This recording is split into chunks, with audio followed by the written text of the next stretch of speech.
হারাঙ্গাচাওয়ে ক্ষতিগ্রস্ত rail line, একটি মাত্র ট্রেক দিয়ে চলছে জরুরি পরিষেবা।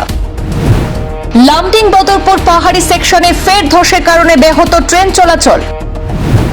ফের দাবি উঠল বিকল্প রেল লাইনের। 23 জুলাই রাতে ভারী বৃষ্টির জেরে হারাঙ্গাচাও রেল স্টেশন চত্বরে ধস নামে। 1 এবং 2 নম্বর লাইনের প্রায় 200 মিটার রেল লাইন বেঁকে গিয়ে চলাচলের অযোগ্য হয়ে পড়েছে। উত্তর পূর্ব ফ্রন্টিয়ার রেলওয়ে একাধিক ট্রেন বাতিল করার পাশাপাশি সময় পরিবর্তন করেছে একাধিক ট্রেনের। একাধিক ট্রেন ঘন্টার পর ঘন্টা বিলম্বে চলছে, আর এতে চরম বিপাকে পড়েছেন যাত্রীরা।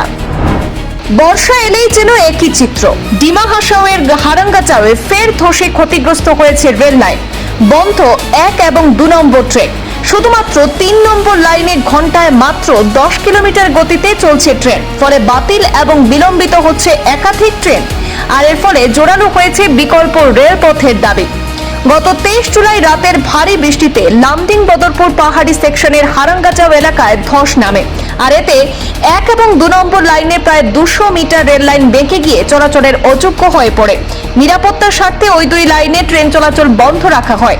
একমাত্র সচল 3 নম্বর লাইনে 10 কিলোমিটার গতিসীমা রাখা থাকায় যাত্রীবাহী এবং মালবাহী সব ট্রেনই দীর্ঘ বিলম্বে চলছে। উত্তর পূর্ব সীমান্ত রেলওয়ে জানিয়েছে, ক্ষতিগ্রস্ত ট্রেকে মেরামতে যুদ্ধকালীন তৎপরতায় পুনরুদ্ধার কাজ চলছে। সিনিয়র আধিকারিকরা পরিস্থিতি পর্যবেক্ষণ করছেন এবং নিরাপত্তা নিশ্চিত হলেই স্বাভাবিক পরিষেবা চালুর চেষ্টা করা হবে। তবে এই দৃশ্য কিন্তু নতুন নয়।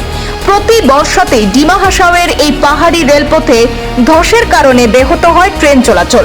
অথচ লামডিং বদরপুর পাহাড়ি সেকশনই বরাক উপত্যকা, ত্রিপুরা, মিজোরাম এবং মণিপুরকে দেশের বাকি অংশের সঙ্গে যুক্ত করার একমাত্র রেল সংযোগ। গত বছর অর্থাৎ 2025 সালের জুন জুলাইয়েও একই সেকশনে অন্তত 3 বার ধস পড়েছিল। নিউ হাফলং, জাটিঙ্গা, লামপুর এবং দিহাকো মোপা এলাকায় ট্রেক ক্ষতিগ্রস্ত হওয়ার একাধিক ট্রেন বাতিল করতে হয়েছিল। পুনরুদ্ধারের পর তখনও ঘন্টায় মাত্র 10 কিলোমিটার গতিতে ফের ট্রেন চালানো হয়েছিল, যেমনটা এবারও করা হচ্ছে। বর্ষা এলেই ডিমা হাসাওয়ের এই পাহাড়ি রেলপথে ধস যেন নিত্যদিনের ঘটনা হয়ে দাঁড়িয়েছে। সাময়িক মেরামতে ট্রেন চলাচল স্বাভাবিক হলেও স্থায়ী সমাধানের দাবি আরও জোরালো হচ্ছে। এখন দেখার, যাত্রীদের দীর্ঘদিনের দাবি মেনে বিকল্প রেলপথ নির্মাণে কবে বাস্তব পদক্ষেপ নেয় সংশ্লিষ্ট কর্তৃপক্ষ। ব্যুরো রিপোর্ট, পূর্বাঞ্চল প্রতিদিন।